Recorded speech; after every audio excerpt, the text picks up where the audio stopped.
Hello, ഇന്ന് ഞാനും ആരും അഭിയേട്ടനും കൂടിയിട്ട് ബീച്ചിലേക്കാണ് പോകുന്നത്.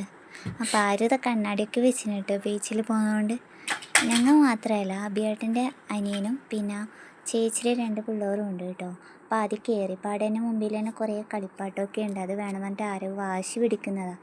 അപ്പോൾ ഞാൻ വേഗം എടുത്തുകൊണ്ട് നടന്നതാണ്. അപ്പോൾ നമ്മൾ ആദ്യം കയറുമ്പോൾ തന്നെ മറ്റേ ആനിമൽസും ബേഡ്സും ഒക്കെ ആയതാണ് കണ്ടത്. അതിൽ നമ്മൾ കയറിയിട്ടാണ്. റേറ്റ് കൂടുതലാണ്, ഒരാൾക്ക് 100 രൂപയാണ്. അതുകൊണ്ട് പിള്ളമാരേത് ഇവിടെ കളിക്കാനാക്കി പാർക്കിൽ. അങ്ങനെ അവിടെ അവർ കുറച്ച് സമയം കഴിച്ചിട്ട് നമ്മൾ ഒന്ന് കറങ്ങി അടിച്ചു. ഇവിടെ ഒരുപാട് ഗെയിം ഉണ്ട് കേട്ടോ. ഗെയിം ഇതിലൊന്നും ഇവരെ കയറ്റിയിട്ടാണ്. നല്ല പൈസ ഉണ്ട്, ഒരാൾക്ക് 100 രൂപയാണ്. ഇവർ കയറുമില്ല, കയറ്റിയെങ്കിൽ തന്നെ വേങ്കി എന്ന് പറഞ്ഞ് കരഞ്ഞെങ്കിൽ വെറുതെ പൈസ കൊടുത്തതാവില്ല. പിന്നെ നമ്മൾ ഉള്ളൊന്ന് ചുറ്റി അടിച്ചു, അല്ലാണ്ട് പിന്നെ എന്താക്കാനാ. അതൊക്കെ കഴിഞ്ഞ് നമ്മൾ അവിടെ നിന്ന് ഇറങ്ങിയിട്ട് ഇവിടെ തൊട്ടിലാട്ടത്തിൻ്റെ അടുത്ത് ഇതാ ഈ സംഭവമില്ലേ, ഇതിൽ കയറിയിട്ടുണ്ട് ആരെങ്കിലും? ഞാൻ കയറിയിട്ടാട്ടോ, ഞാൻ വീഡിയോ എടുത്തെന്നില്ല കണ്ടപ്പോൾ. അതൊക്കെ കഴിഞ്ഞ് നമ്മൾ ഈ കടലിൻ്റെ സൈഡിലേക്ക് കൂടിയിട്ടൊന്ന് നടന്നു. നല്ല കാറ്റുണ്ടായി കേട്ടോ. അങ്ങനെ ഇവിടെ നടന്ന് ഈ തീവണ്ടിക്കൊക്കെ ചെറിയ റേറ്റേ ഉള്ളൂ, 60 രൂപ അത്രയേ ഉള്ളൂ കേട്ടോ.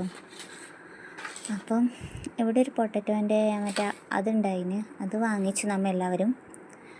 അങ്ങനെ നമ്മൾ അത് വാങ്ങിച്ചിട്ട് ഇവിടെ ഇരുന്ന് കഴിച്ചുകൊണ്ടിരിക്കുക. കഴിച്ചിട്ട് വെള്ളം വേണം പറഞ്ഞിട്ട് ആരും കറക്റ്റും പോയി വെള്ളം മേടിച്ചിട്ട് വന്നു. പിന്നെ കുറച്ച് സമയം നമ്മൾ ഇവിടെ ഇരുന്ന് നോണയൊക്കെ പറഞ്ഞുകൊണ്ടിരുന്ന് അവരെ കളിക്കാനും ആക്കി. പിന്നെ ആരോ അതിൻ്റെ അടുക്ക് എന്തൊക്കെയോ പറയുന്നുണ്ട്. അത് കഴിഞ്ഞ് നമ്മൾ മറ്റേ ഗോബി മഞ്ചൂരിയില്ലേ, അത് കഴിക്കാൻ വേണ്ടിയിട്ട് പോയി. അവിടെയാണെങ്കിൽ നല്ല തിരക്കുണ്ട്. ഇന്ന് ഞായറാഴ്ച ആയതുകൊണ്ട് കുറച്ച് അധികം തിരക്കാണ്. പിന്നെ പാനിപ്പൂരിയും മറ്റേ ഗോബി മഞ്ചൂരിയാണ് വാങ്ങിച്ചത്. ആരുവിന് ഭയങ്കര ഇഷ്ടമാണ് കേട്ടോ ഇത്. അത് കഴിഞ്ഞ് നമ്മൾ വീട്ടിലേക്ക് പോകാൻ ഇരിക്കുവാണ്. അപ്പോൾ ഒന്ന് ഐസ്ക്രീം കണ്ടത് മേജിക്ക്.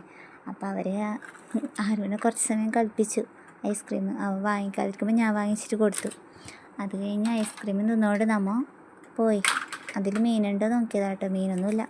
പിന്നെ നമ്മൾ വന്ന വഴിയിലല്ല കേട്ടോ പോയത്. വരുമ്പോൾ കുറേ കളിപ്പാട്ടം കണ്ടില്ല, അതുകൊണ്ട് നമ്മൾ വേറെ വഴിയിൽ വിട്ടിട്ടാണ് തിരിച്ച് പോയത് പുറത്തേക്ക്. പിന്നെ ഒരു കൂൾബാറിൽ കയറി. ഞാൻ ചിക്കും, അവർ ഗഡ്ബിടും, പിന്നെ അഭിയേട്ടൻ ഒരു ലൈമുമാണ് കുടിച്ചത്. ആരുവാണെങ്കിൽ ഒരു കോൺകൈ പിടിച്ചിട്ട് എല്ലാവർക്കും നോമ്പ് കുടിച്ചെന്നേ ഉള്ളൂ.